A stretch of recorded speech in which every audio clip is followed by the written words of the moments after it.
competition with Nancy Pelosi, and now she's just blown up my phone.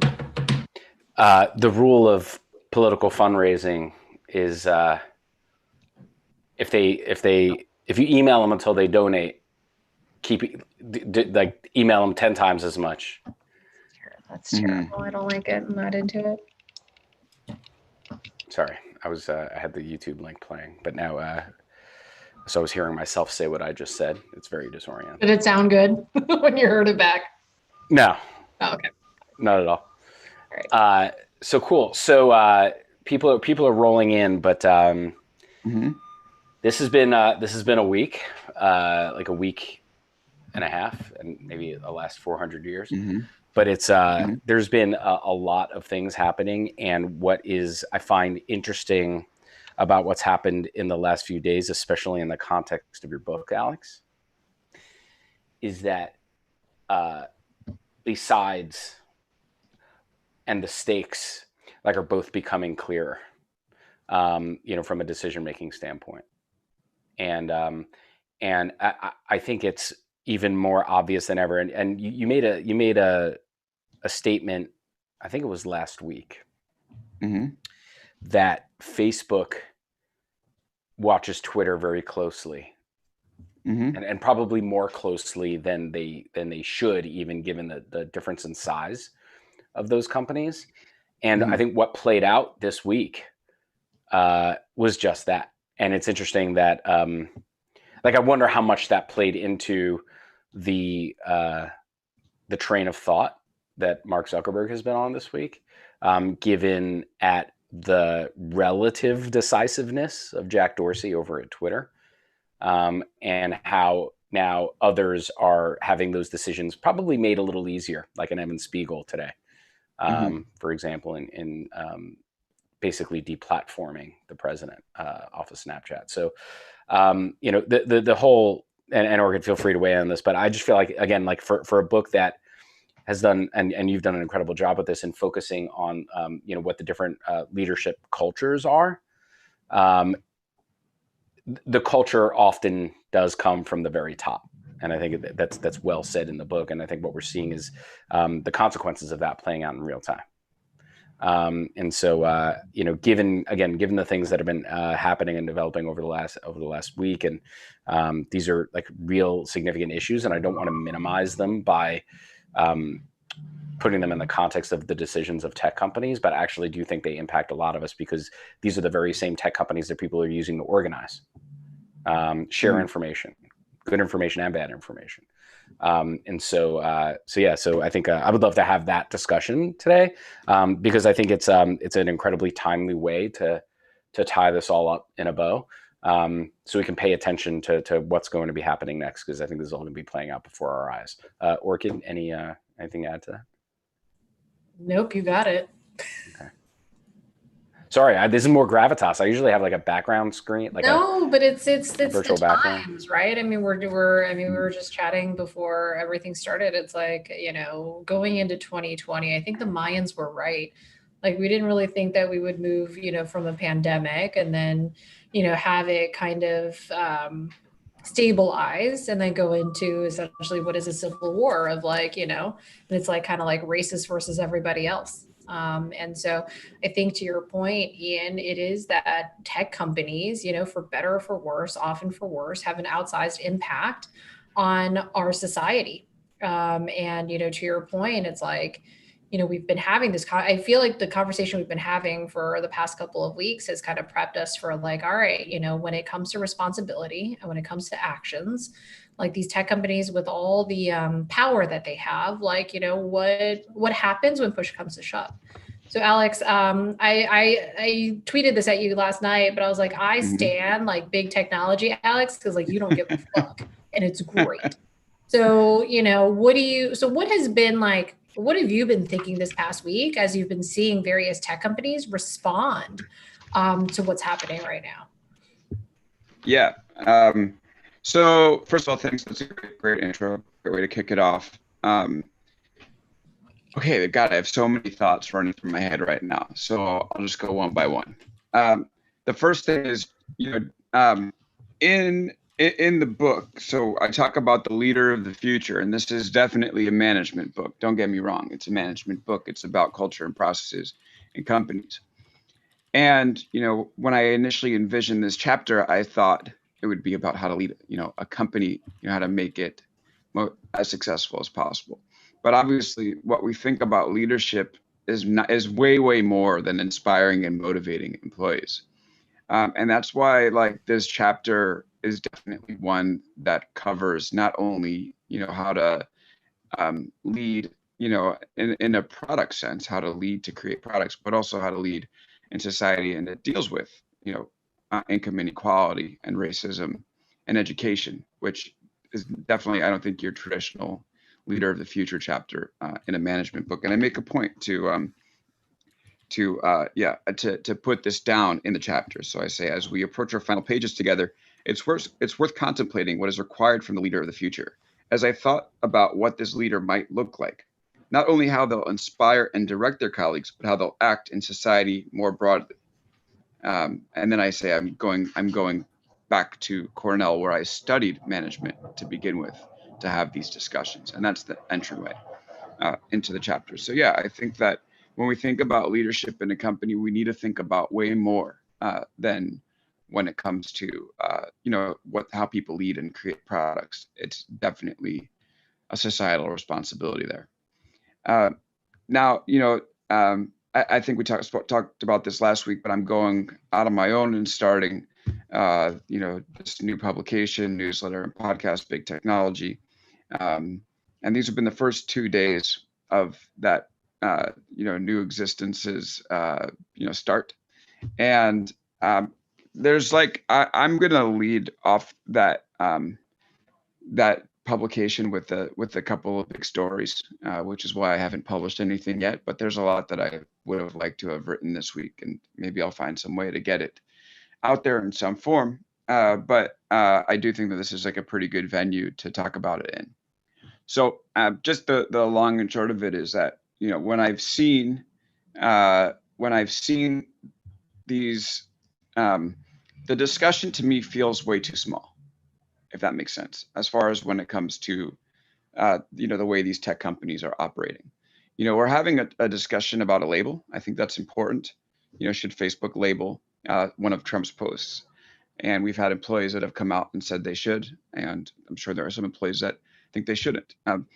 But I think that our discussion about this stuff needs to be way deeper. We need to be talking about, what about these products incentivize this type of behavior?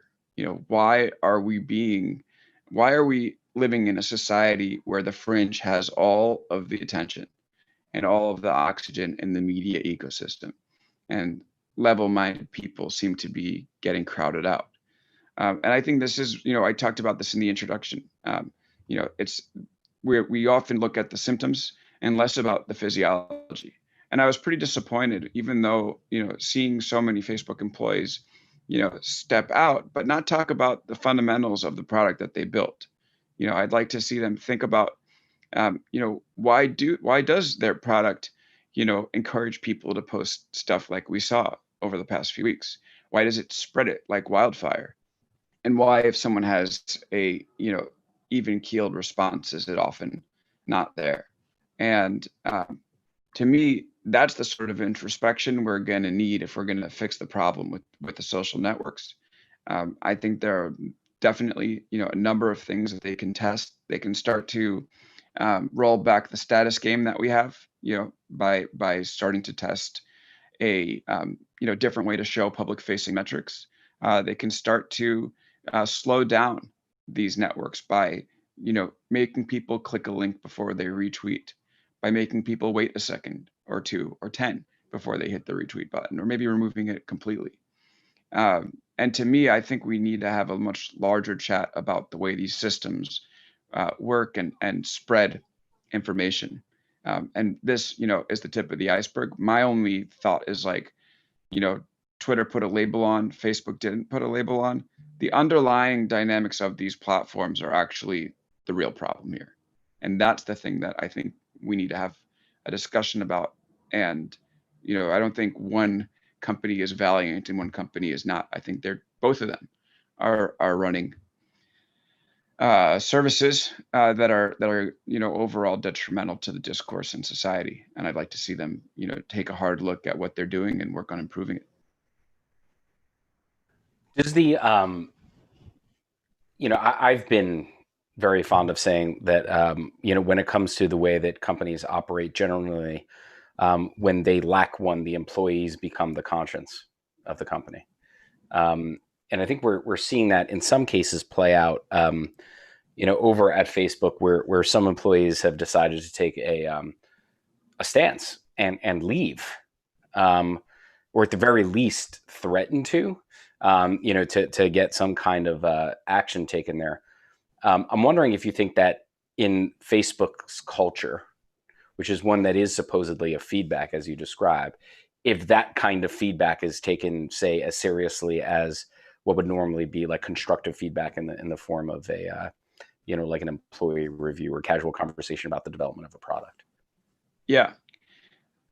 Seeing employees leave pisses me off. I think that if you feel so impassioned to take a public stance, you're the one that builds the product.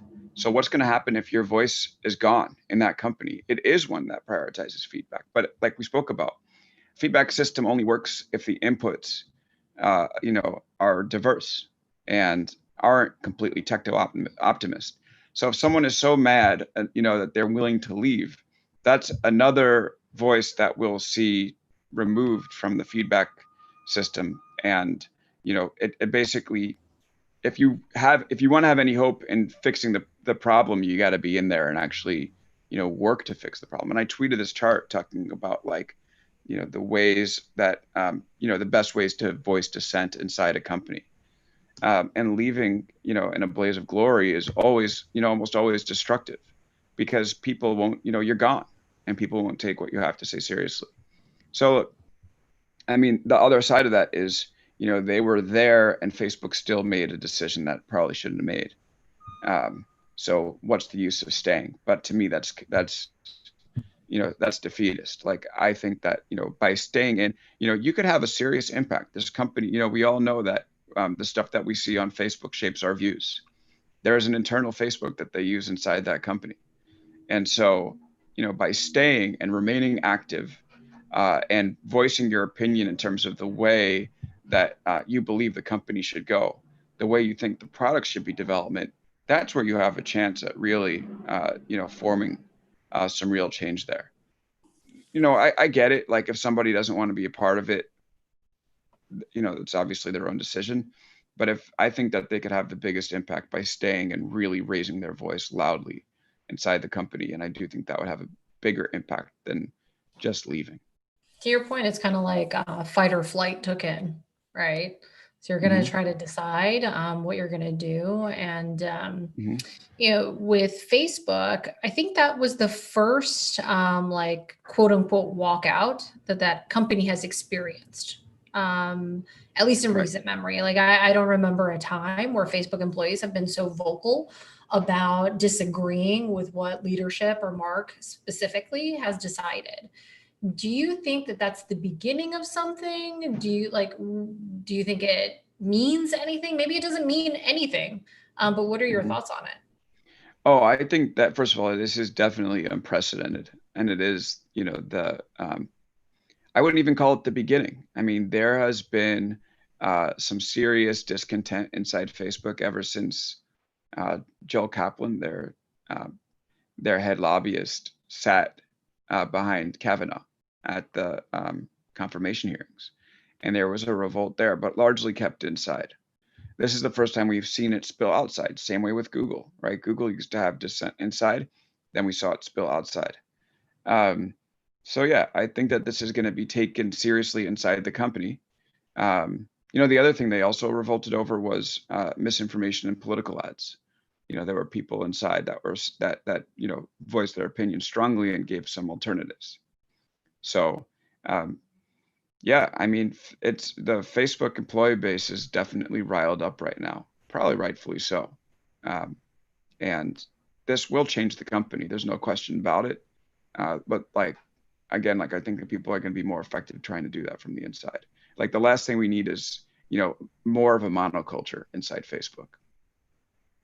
Yeah. And I think there are two things going on with tech companies and with corporate communications right now. I think on the one hand, you've got Facebook, Twitter, basically the social platforms, trying to label or fact check the president, right? Is that free speech? Is that, is there a higher sense of responsibility? I won't go down that rabbit hole. So that's one side of the issue. The other side of the issue is corporate response to Black Lives Matter, to police brutality, to police reform. And all those things are happening within this past week or so. And, what I was trying to think of an example of where Microsoft or Google was openly vocal about, racial equality, about making sure that the Black community had, opportunities, both getting into the company and also thriving inside the company, creating this pipeline of leadership. And I just don't recall seeing any of that. Did I miss something? Well, look, Silicon Valley companies are, sorry, gotta mute the echo. Silicon Valley companies are very good at issuing press releases. They're not as good at taking action inside the companies. And, I think that Johanna Bouillon in the LA Times did a really good job of like writing an article saying, here's what they said, here's what they do. And this is one of those cases where we just got to judge the companies by their actions. So, and that's where the press can play, an important role, like holding their feet to the fire and checking in on the things that they've promised and, trying to find out whether they're keeping their word or not. But yeah, I mean, they can talk all they want if they continue to build products that, fan the flames as opposed to, try to dull the outrage and the hate, then their words are worth pretty little. I know this is not necessarily, I don't like the only reason why this is your place to say is because you just wrote at least a chapter in a book about them. Mm-hmm. But do you think, with Facebook, part of the problem is that the only Black executive that they have on their team is their chief diversity officer? Yeah.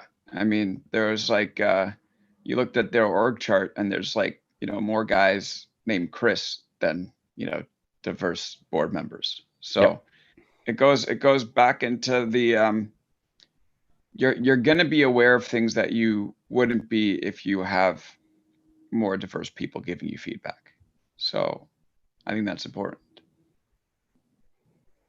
Yeah, I mean, it's shocking to me, and I think this comes down to also like the culture of the region as well, just like Silicon Valley, that where most of the diversity happens inside of these companies is often,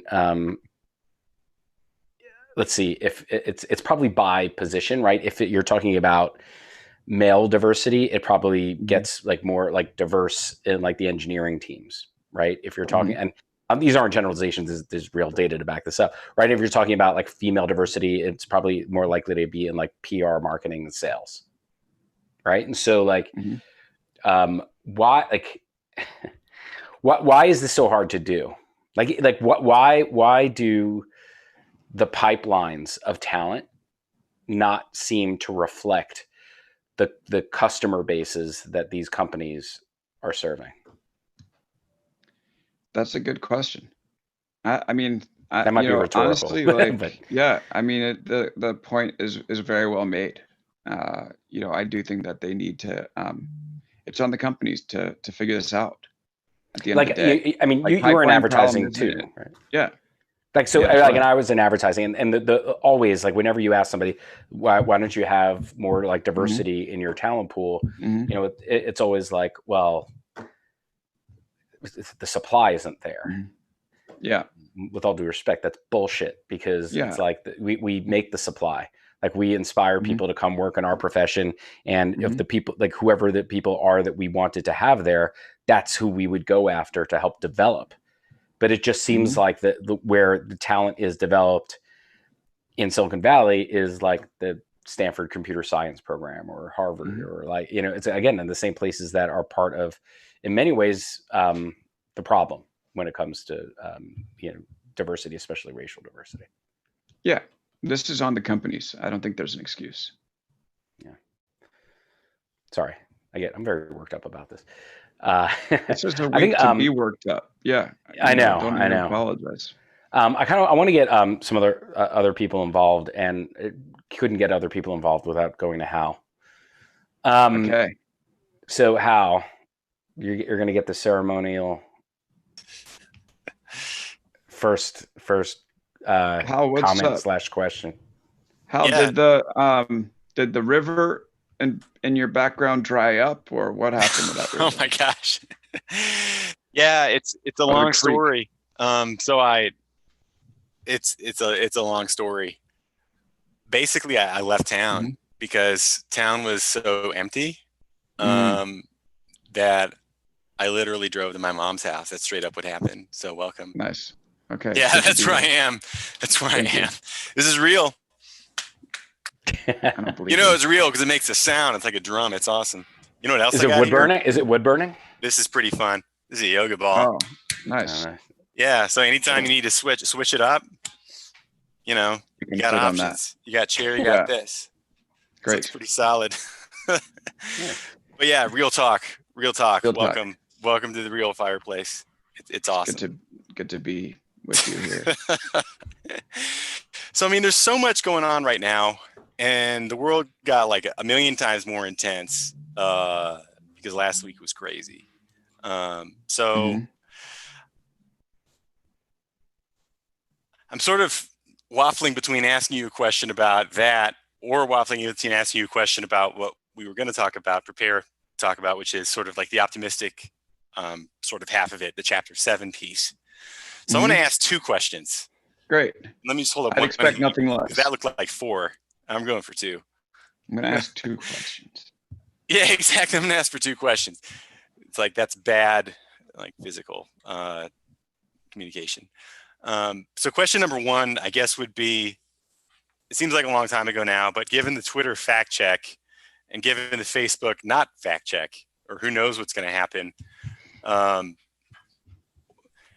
what are the chances, or do you see any signs that these platforms could almost schism in a way that we've seen U.S. states self-select politically in some sense, where Democrats swarm Twitter and Republicans swarm Facebook because of this backlash? Okay, I'll answer this one and then you'll ask the second one. Okay. No, I don't think there's going to be any schism at all, because at the end of the day, the fundamentals of the platforms remain the same.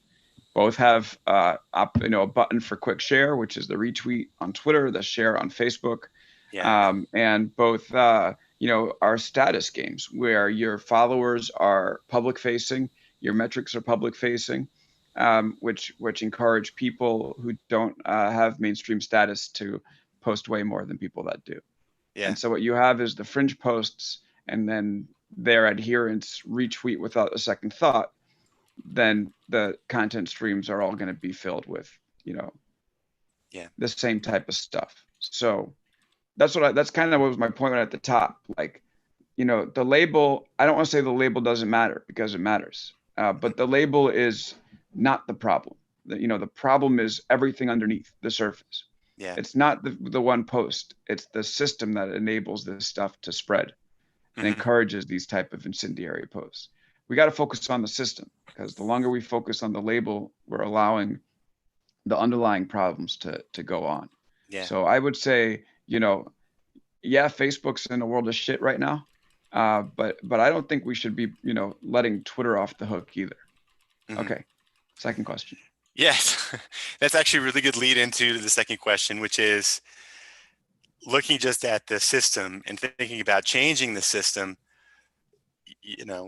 I'd love to get your feedback on just time horizons. So if you're just looking at, like it's a 1 year, 5 year, 20 year, or if that's too long, which it probably is because it's tech, like 6 month, 1 year, 3 year time horizons, how would you sort of break down those priorities in time terms?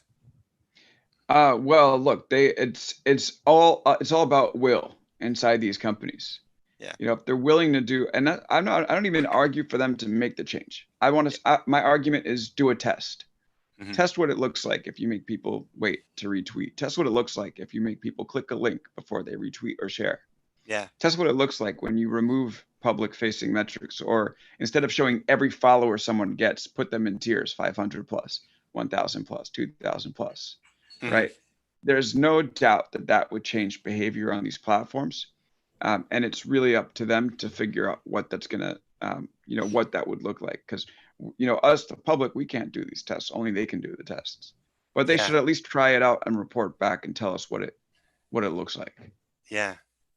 Can they measure platform health accurately in your opinion, based on what you've seen in research? Yeah, they can. I think they can, but they have to be, and it's also somewhat qualitative, right? Like they'll see it feels differently. Like Instagram removed like counts. They know that changed the thing for the better. So, yeah, they can do it. The question is will, because the trade-off is health for engagement, and engagement is money for them. So that's the problem at the very bottom of this whole thing. Should we move on to Ben? Where's Ben? Let's find him. There he is. Unmute. Hey everyone. To Hey, be Ben. honest, hey Alex. I'm a little too triggered. I actually don't want to talk too much, but I mean, I just had to make a comment to that. Yeah, I appreciate thinking about the hiring issue, diversity in tech, but and clearly there's also an inclusion kind of side of it, like because the retention numbers are way lower once people actually do get into these, really impossible to get jobs. So yeah, there's the whole, there's that whole experience to consider.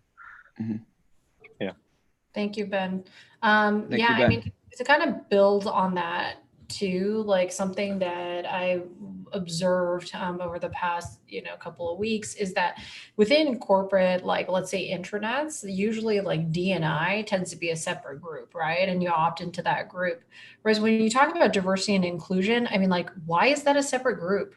Like, why isn't that just a part of the organization? Because when you start to call it out, when you have like a chief D&I officer or, a head of D&I, that makes it sound like it's something that is a subset, like marketing's a group.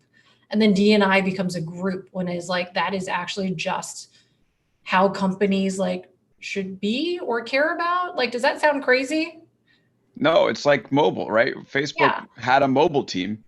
Right. But they realized the whole company needed to go mobile, so they dissolved the mobile team and said we're all mobile first now. Right. So that sort of shows you that when stuff becomes a priority, you're right. They don't make a special team for it. They just say we're going to infuse it throughout the company. Yeah, and to Ben's point too, in terms of pipeline, I mean, there's like all kinds of issues with, and Ian touched on this before. It's like, oh, we would hire more diverse candidates if they were qualified. I mean, like, I think we've heard that before. But it's not even about, getting diverse candidates or employees in the door. It's making sure they stay by offering up opportunities for them. Because it's very easy to look up at leadership, which is largely white men. And in the case of Facebook, more guys named Chris than anybody else. And think like, oh, this means that there's no place for me here. And so like, what needs to change for that to be for people, just like we look at full funnel metrics for marketing, right? Like, what about full funnel diversity? It's not about just getting people in the door, but it's making sure that you retain them by creating an atmosphere that allows everybody to have opportunities and understanding that there's privilege and that not everybody has, the same access as everybody else. Yeah, and without having to resort to like tokenism and quotas. Absolutely. Because then you like get into the whole conversation about like affirmative action, and then it's just like, it just kind of devolves from there. So, a couple of questions. One, do you actually see a company out there that you're like, you know what, they have a good model? any industry, any company in particular? And then two, it seems like companies have this idea of like the order of operations. Like, let's just make sure we get enough people, like our high enough percentage first, and then we'll worry about retaining them. What are your thoughts on that thinking? Yeah, I don't think that there's a standard bearer out there that I look to as, who's gotten this right. I think everybody in Silicon Valley has a lot of room to work on in this area. And I'm smiling because my first story on big technology will definitely hammer this point home. Yeah. And then in terms of, I don't know, order of operations, I'm not quite sure. Like, I mean, you do need to get people in the door first to be able to start solving this problem, but it's not just one part of, it's not just that and you're done. I agree. You need to support people. Yeah, because even if you have a target, let's say just throwing this out there. I don't know if companies actually do this. Like, hey, we want at least our workforce to mirror like the population of the U.S. Right. Mm-hmm. So then you would have, what is it, like 17% Black employees probably, and about like 6% Asian. I think the problem with that, like trying to hit that target and saying like, all right, we're not really going to worry about retaining them until we hit that target, is like, who knows how long it's going to take to hit that target. So let's say it takes 5 years, by that time, like, it's just like a leaky bucket. Like you've already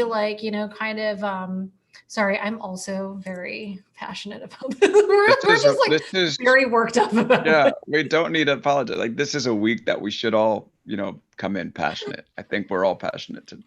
So it's like, then you'll never get there. And so, one of the big questions is that, what is the first thing we need to do? And I know you don't have an answer. I don't think anybody has an answer for this, but it's like, what is going to, yes, we know that systemic racism is real. So how does that get fixed? I know that's like a big question, but where do you start? I wish I had the answer. It's okay. That was rhetorical, I think. I don't know where to start. It's a tough one.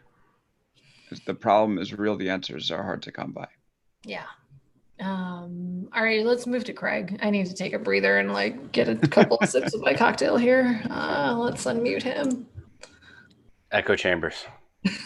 Yeah, thank you. Hey, Craig. Hey, how's it going? Good. How are you? Good. I'll mention what my comment was, and then I actually have a question too. I was just commenting. It was asked about the possible schism, and could there be a Republican network and a Democrat network or whatever, social networks. I was going to say, it kind of already is like that for both platforms, Facebook and Twitter, in the sense there's already like an echo chamber where, based on who you're following or who you're friends with, and a lot of people gather around like-minded people and they click on things that reinforce what they already believe. And I just think this is one of the biggest issues today in general, getting people to think about different viewpoints. And then not even to go into the whole fake news and false information, misinformation, that's a whole nother challenge, which makes it extremely difficult, because when there's just bad information out there to begin with, that's a huge issue. Shifting gears a little bit, I am also very fired up, like everybody else tonight, with everything going on. And it's been hard, I think, mentally to focus during the day at work. And, we're having conversations at our work about this, and about how we want more diversity, even at our own company, and talking about the little things that we can do to help contribute in all of this. And then my question for you would be, I was actually going to share with the group on Friday, with the team that I work with at work, some of the takeaways from reading your book, because I mentioned that I was reading it and they thought it was interesting. And they said, oh, can you kind of report back to the rest of our marketing group on some things you learn about what makes a good company culture? So I'm just going to be sharing some high level takeaways that I got out of the book. And along those lines, I wanted to ask you if there's anything you think I should emphasize, or anything like a big takeaway that you think a larger group would be interested in. Yeah, I mean, it's sort of elemental, but I just think the importance of listening to people and then giving them permission to speak up is so underappreciated.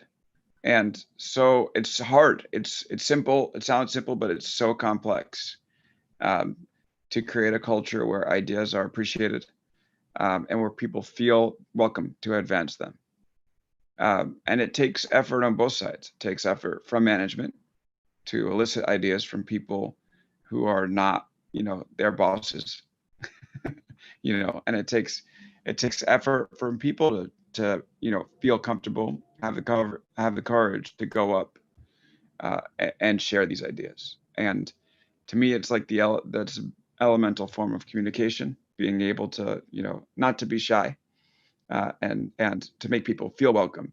And so if you actually look back at the book, there are so many different ways where these companies have developed systems to make sure people's ideas are incorporated. For Amazon, it could be getting people to write things down. Not everybody feels comfortable standing in front of a conference room and speaking out the plan. But everybody can, even if you're, think you're a bad writer, like it's just a matter of going and put your ideas down on paper. Everyone can do that.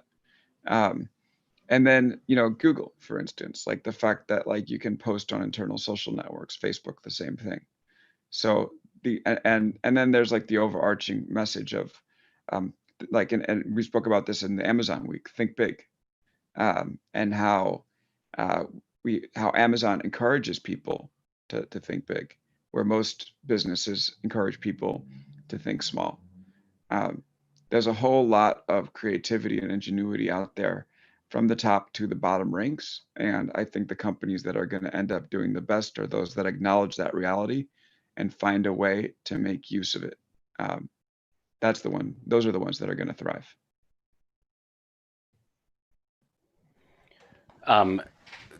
Can we talk for a little bit about, I mean, Alex, you know me for a while, but I've been talking about this for a very long time, Orchid YouTube, but like the notion of, especially the companies here, and I would say, I guess, and in some ways they're all a part of this, but the obsession with thinking about themselves as infinitely scalable platforms versus media, the notion that they're in fact media companies.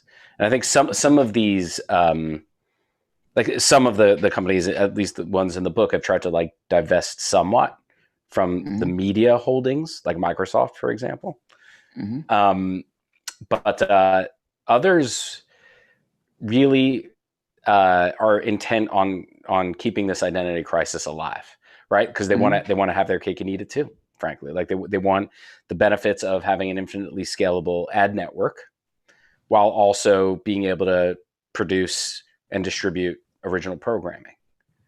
So, and I think that's a big part of the problem when it comes to what lens these companies are seeing their decisions through, right? Because whether no matter how they think about themselves, other people have other opinions, and the default is yes, by definition, I guess these guys are social media platforms. They're, I guess, dumb pipes that all of the things that we create run through. The answer is clearly not that simple.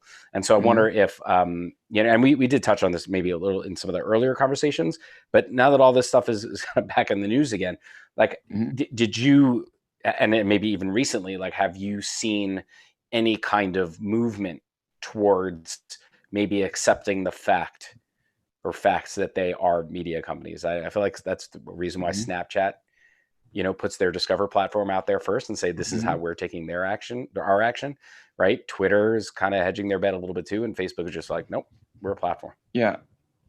I mean, the person who's been loudest about it has been the president. I mean, he put the executive order out saying that he wants to amend Section 230, which protects them from what's said on their inside their platforms. I mean, at the end of the day, like, they are forums. And they're forums that also produce media.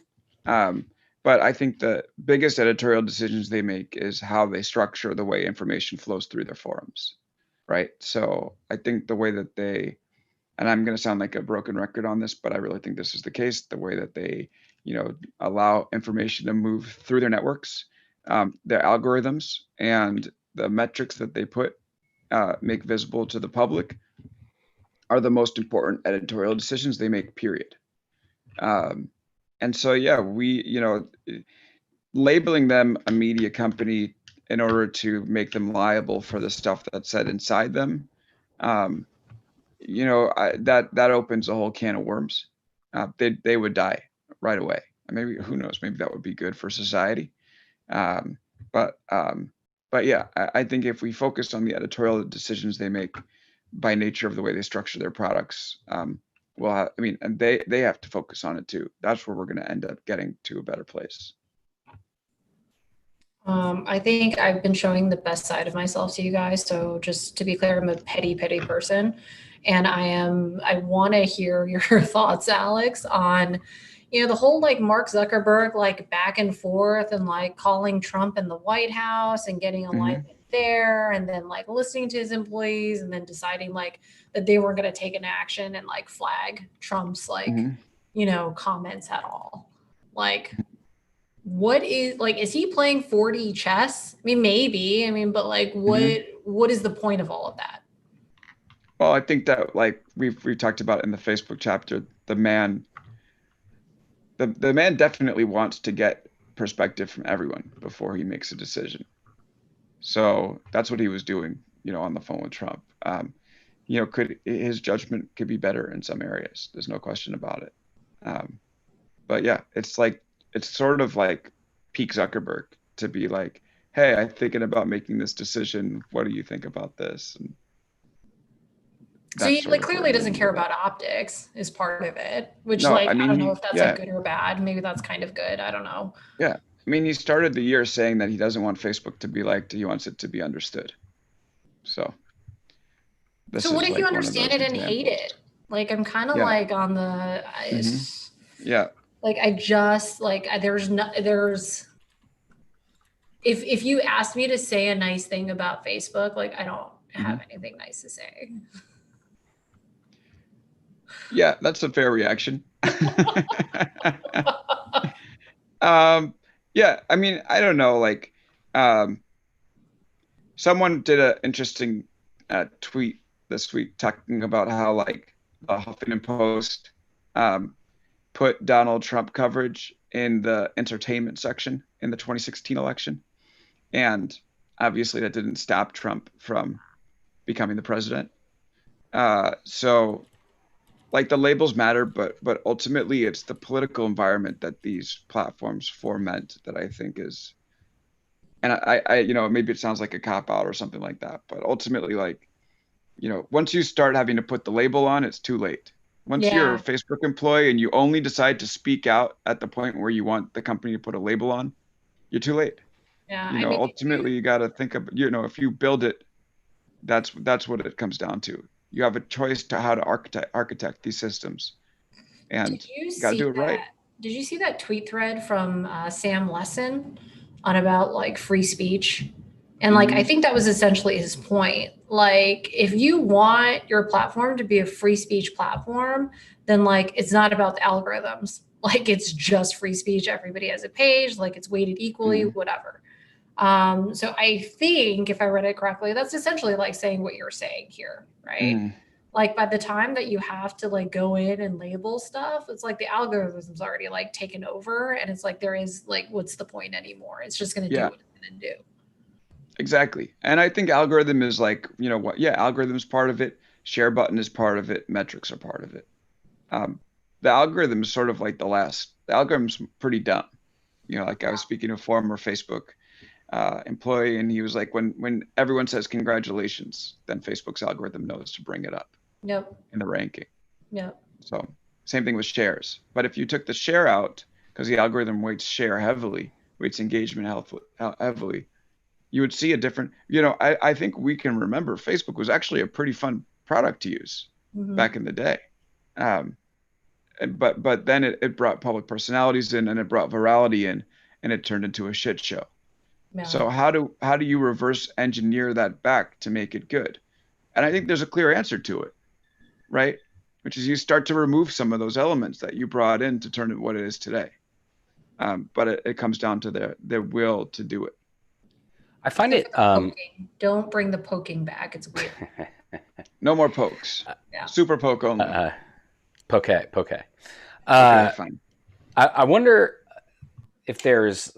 I don't know. I don't know if it's like personalities or culture or maybe it's just that this goes back to like kind of not the echo chamber of the platform, but the echo chamber of like founders or early executives. But I find it interesting that a lot of early Facebook people are actually quite outspoken about what the platform, about what the company has become, and the decisions that they make. And to contrast that against, I don't know, like the PayPal mafia, who is like overwhelmingly like on a different like ideological spectrum. And I don't like, did they find each other and like shape each other's ideologies, or did they like, was that something that was built through the culture of the companies? Because PayPal doesn't strike me as that kind of company now. But a lot, you know, I mean, you just have to follow the Twitter accounts of early PayPal executives and you'll know they're kind of all over the place. Yeah. So I have this book that I read in the process of reporting my book, The Facebook Effect. Is by David Kirkpatrick, who runs Techonomy. It's a good one. It's a good book. The book starts with, let's see. When is this book from? Like 2000. It starts with what happened in 2008 and how Facebook was playing a big role in the revolution in Colombia, where like the FARC was kidnapping people and people organized to protest this. You know, and it's amazing. You see, like, you know, at midnight, January 4th, Morales created the group. At 9 p.m. the next morning, he checked the group. 1,500 people had joined already, right? And then, let's see. Yeah, it's just like amazing how political change is fomenting on Facebook beforehand. So all these early, and I'm going to answer this one, and then I actually want to ask you guys a question because I know we're running out of time, and this is our last session, so I'm kind of curious. But yeah, like all these Facebook employees coming out now saying that what Facebook is doing for politics is bad. 12 years ago, it was apparent that Facebook was going to be a major political force. And all these old employees, you know, they should have had the foresight to imagine how it could be used for bad. But they didn't. They had a quest for growth. And now they're all rich because of it. Not to hate on wealth, but, you know, like ultimately, these people saw exactly what was going on. And they got caught in this bubble and this pursuit of, you know, stock. And they didn't imagine that, you know, it was kind of cute for them that maybe this could ferment political change in one country. But maybe they didn't think that it could ferment political change across the world and at home. And so, you know, to carry on with the theme of too late, like, you know, thanks for your concern, guys, but you should have known better when you were seeing this happen, you know, across the globe, you know, more than a decade ago. So it's kind of my take on it. Yeah. Okay. I would like to hear from people like what, you know, maybe one thing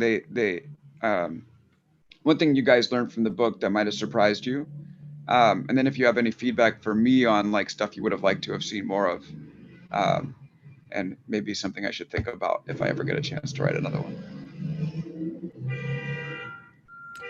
I mean, I can kick this off if people want to think about this and like type in the chat.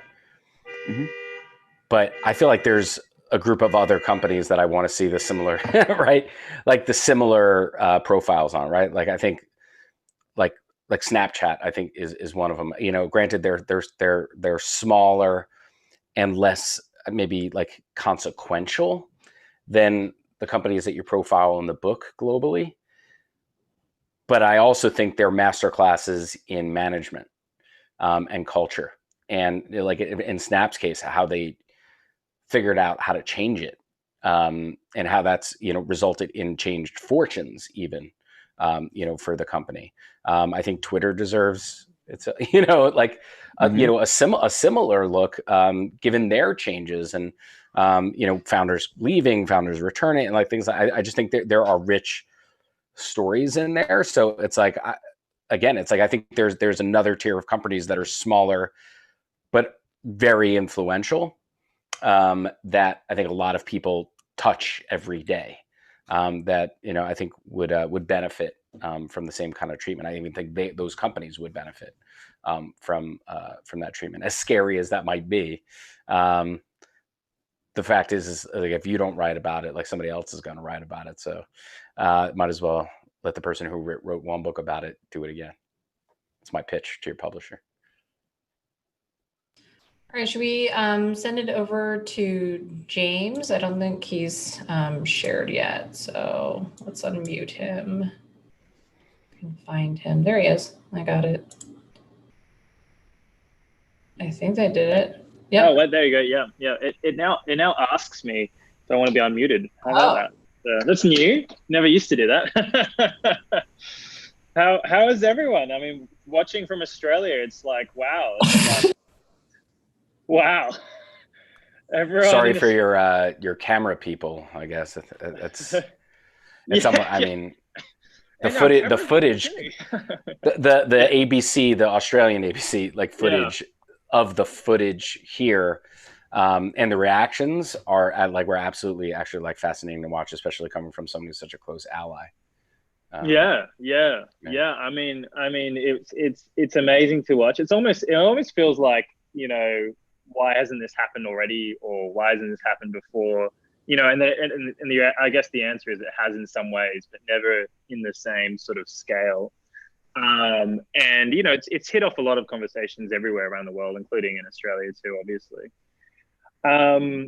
But I guess you know, that sort of there, you know, and I get and there's lots of things I could also comment about, sort of the pipeline stuff, because I see a lot of young student entrepreneurs, like that's kind of my thing, and it's been really interesting, you know, thinking about the pipeline conversation before as well, and just sort of understanding at the very beginning, why aren't we seeing, you know, something as simple as why aren't we seeing as many female entrepreneurs starting a company, or at least having the idea, and then you know, sort of, and then kind of working through that and seeing how that's changed over time too. But I guess what I wanted to sort of comment on was kind of like your point, Alex, about like kind of what I took away. The inventing yourself out of a job is really interesting idea.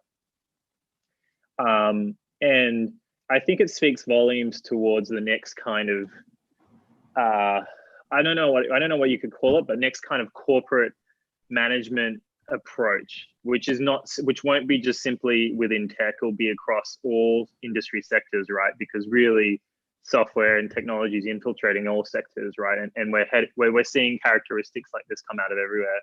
But this kind of notion that everyone's going to be expected to create and invent something new within their kind of domains. And I think that's really interesting. It's really powerful for these old industries, right? Because it means that they can offer new products and services, and that's super interesting. But the reality of that, and the consistent reality, is every time you do something new, create something new, you create new problems. And this is one of like the canonical rules about predicting the future, which is like solving a problem doesn't mean it's solved. It means you just create new problems once the problem's solved, right? And so, and I think Facebook's the best example. It's like solving the problems, like the problem, maybe you could call it a problem, is, you know, we're not very well connected with each other. How do we become, like, telephones were great, but how do we become even more connected? It's like, okay, well, we kind of solved that problem now, but unfortunately the problems it creates is like enormous, right? And at the scale of billions of people, it's like, oh, I don't, you know, I think it sort of shows how naive everyone was when they kind of approached this. So I think in the context of like going forward, which is like, and I know I'm taking a lot of time here, is like, you know, how do you kind of create an organization which is just gets used to the fact that we will create new things, but we'll also create lots of problems, and like what does that look like in a big corporate sense? You know, I find really interesting. Yeah, that's a great question. I mean, how can we create these? You know, can companies keep creating new things and account for the problems that will show up? Yeah, that's tough. Yeah. Cool. Thanks for the feedback. Ian, are we able to go over a little bit? Yes, we can go over. Yeah, and I think Craig and Hal both wanted to weigh in on what James was saying too. So, I mean, it might be mass chaos, but I'm going to mute both you guys and let's see how. I'll go first real quick. I was just going to go real quick. Good move, Craig. Yeah, I just got to jump right in. To go back to Alex's question real quick, the chapter that really surprised me, what really surprised me about the book was about Apple.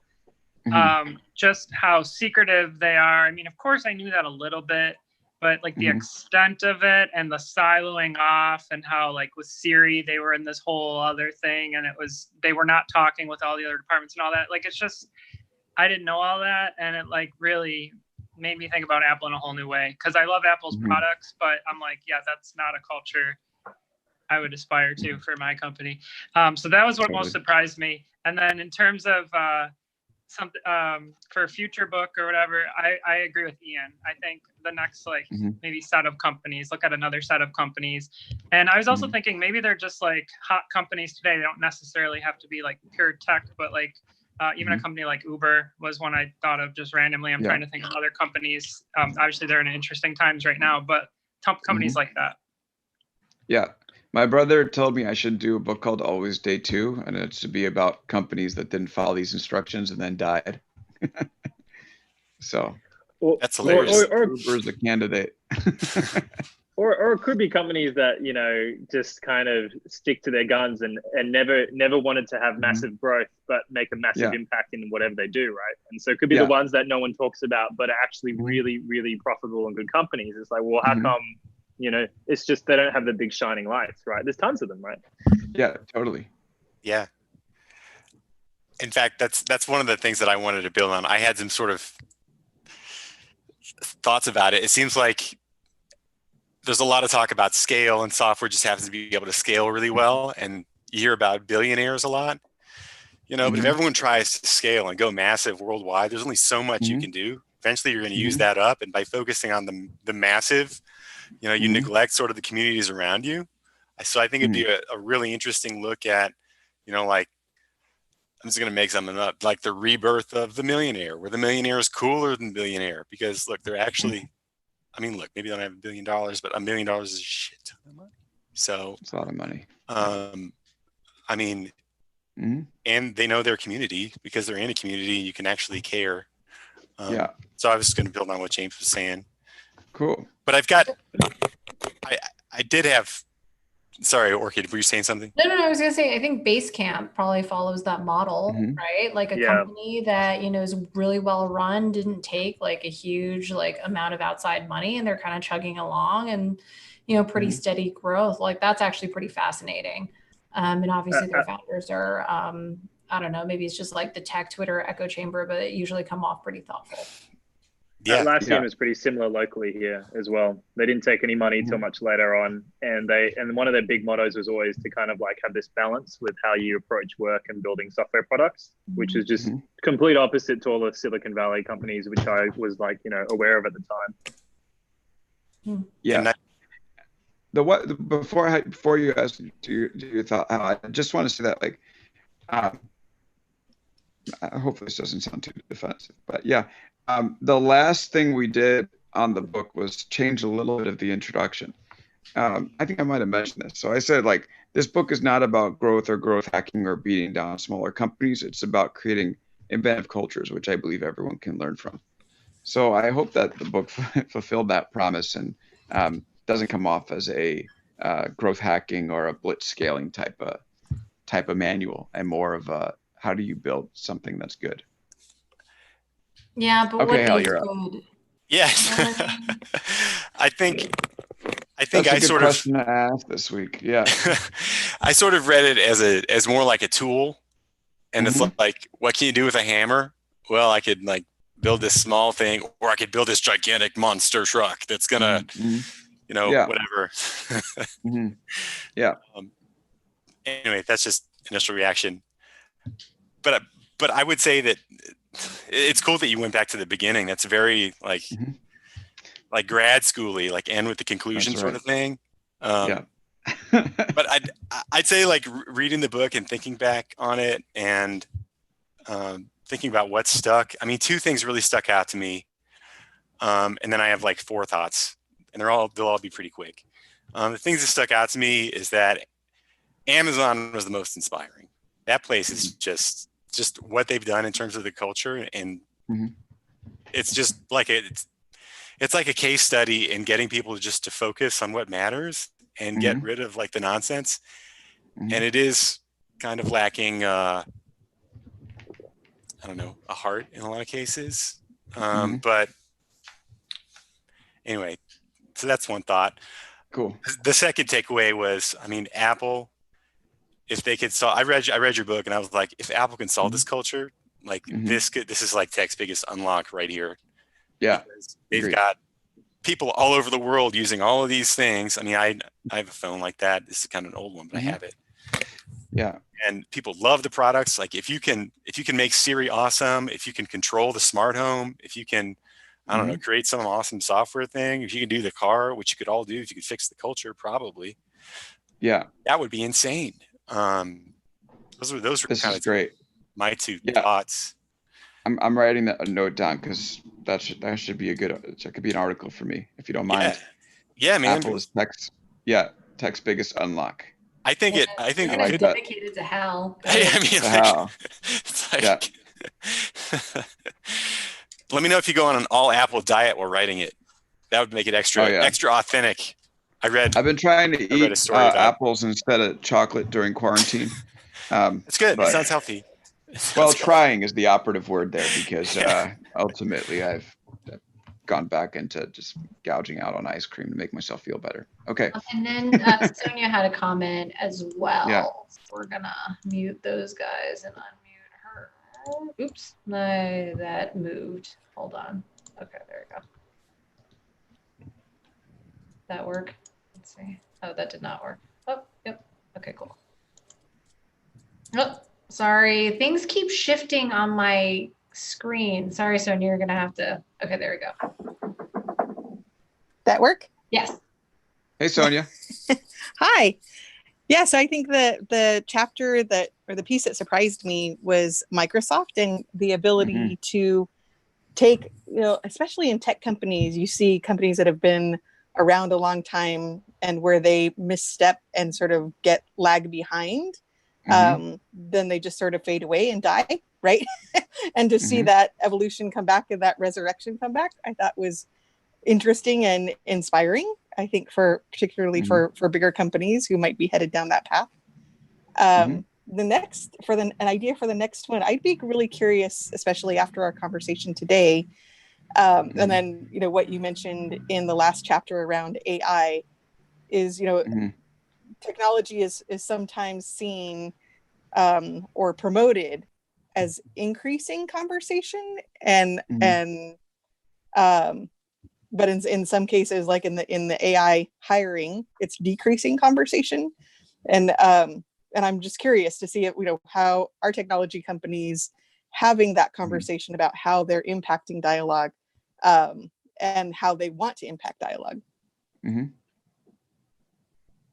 Yeah, that's great. It's an interesting topic to dig into. Thank you. Well, I think the consensus is that everybody wants to hear more, so that's good. Yeah. Oh, Jenny's got a comment. Jenny, I got you, Jenny. You're unmuted. Hi. Hey, Jenny. Hey. Jenny, you've stuck through the whole way, so I appreciate that. I can't even appear on camera. Thanks for writing this book, and thanks everyone for hosting it. Similar sentiments on Apple. I was really surprised there. I have like a number of friends that work there, and I know that some people have said it's really hard. But it was really what I didn't know was that there were so anti-encouraging ideas from the employees. Yeah, they would have told you, but they're not allowed to share anything about the company outside. So they get fired. I also liked the article on Microsoft, or the chapter on Microsoft. I liked that. Cool. Some people had brought it up during that same session, so I didn't want to echo that. But I really liked how he took over and was so different than the other leaders, because my expectation would be like they would just keep sticking it out, especially if they're still around. and just like how quickly that changed. So that was really encouraging to see that a leader could step in and do that. And that's just another idea. Like I hear a lot about, people trying to work like Amazon. And, I last worked for a Lean Startup company, and, at our Lean Startup conference, we had Amazon do a whole like workshop of working backwards. Everyone's like, we want to try to work like Amazon. Like, how do we adopt like their culture and all of that? And so I thought it'd be interesting to see like what companies have tried to adopt some of that, any size, and have they succeeded? What has gone well and what hasn't, and why? Oh yeah. Yeah, I hear it all the time in Silicon Valley. Like, oh, we have Amazon people and they're really changing our culture. Or so many people are adopting the 6-pager thing, which is interesting. And it was funny, like I had a personal moment where like I was like trying to decide whether or not to leave BuzzFeed and start my own thing. And I was like going back and forth and back and forth. And I was like, well, just write it down and then read it and see if it makes sense. And that ended up turning into the post that I published that talked about what I was going to do. So it's useful in a personal element as well. Yeah, definitely makes it more real. Write it down. Hey, congratulations. Yeah. Thank you. Appreciate it. Cool. Okay. So I think we should probably start summarizing. First of all, I wanted to thank everybody for showing up to this. You guys are the last people standing. We've gone, what is it now, 8 weeks? 8 weeks of this, which frankly has been my favorite way I've ever read a book. So, which leads me to my next thank you, which is to Alex for taking the time for 8 freaking weeks between, I guess the virtual book tour and all these other appearances to make time for this kind of intimate discussion. Again, is just something that just does not happen very often, which makes you a very special human being. So thank you for doing that. And obviously to Orchid for just humoring me and doing most of the work with this. This has been so great. And I feel like we all made new friends, which is exciting.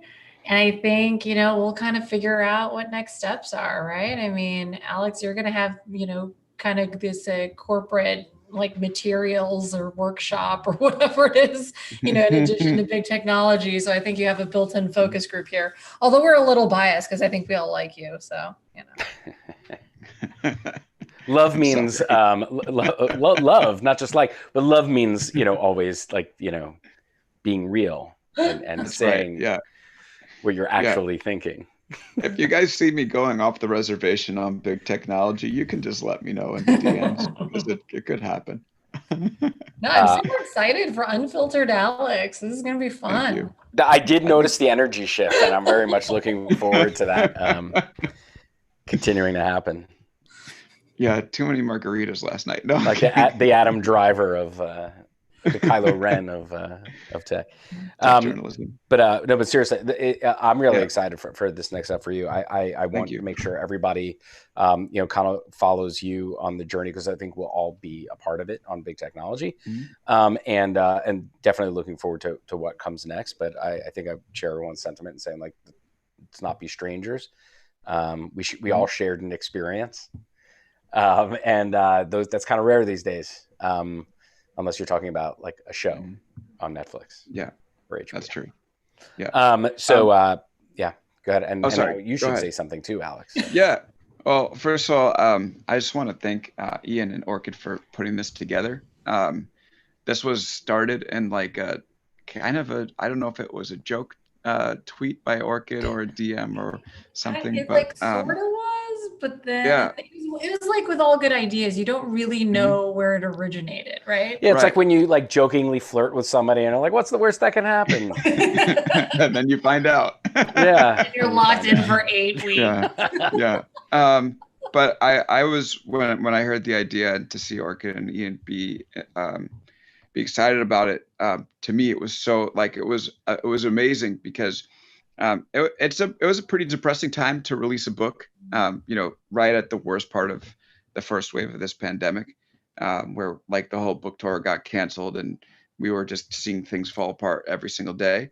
And like to get a chance to, you know, come here and speak about the book for 8 weeks, you know, has been amazing. Like this was the whole reason why I wrote it, was to be able to, you know, get it into people's hands and then dissect it and go through the ideas and talk about how it could apply in other workplaces. So Ian and Orchid, thank you so much for, you know, putting this together. It's like we had a website and the YouTube stuff, and it's like, it's more than I could have hoped for. And it's just turned out so well. And then to everybody who's participated, you know, it's so cool to still have like a dozen people on the call 8 weeks in. And the questions and thoughts have been awesome and so engaging. And it's been so cool to be able to hear people's reactions to like different parts of the book and to go through it with you all this way. So I just want to say I appreciate it to everyone. Thank you. And like, yeah, let's definitely not be strangers. Like it'll be cool. Like Ian mentioned, like the fact that we were able to form this community is pretty rare these days. And it was cool to be able to do it, like to, you know, have a recurring, you know, cast of characters show up and, you know, give their thoughts. And, you know, for me to be able to meet you guys has been amazing. And I just want to thank everybody. Maybe we should just do one of these after every newsletter, after you publish on each newsletter. Be careful what you wish for. Is it going to be a daily newsletter? I'm going to kind of feel my way into it. Okay. It'll be at least once a week. Okay. But we'll see Right. how frequent it's going to be. Lots of emojis. Those are great. Lots of emojis. Yeah. And if you guys want to leave some feedback on Goodreads, I wouldn't be upset about that. So if you're interested. We'll do it. We will. We'll do it. On Is that it. better? On it. Is the review on Goodreads better than like Amazon, or like what do you prefer? Yeah. Either or. Okay. All right. Sounds Yeah. good. Mhm. All right. Cool, Thank you guys. so much, guys. I'm sure we'll Thank do you. some kind of reunion special. We should do a reunion In a down month or the so, block. for a few weeks. Yeah. Where are they now? Yeah, exactly. Where are they now? Yeah. Where is hell now? Hell's going to be running the country pretty soon. Maybe All right, anything's better. Thanks, everyone. All right. Thank you, guys. All right. Thank you. Bye. Thanks, Thank guys. you very much. Love you all. Thank you. Bye. All right. See you guys.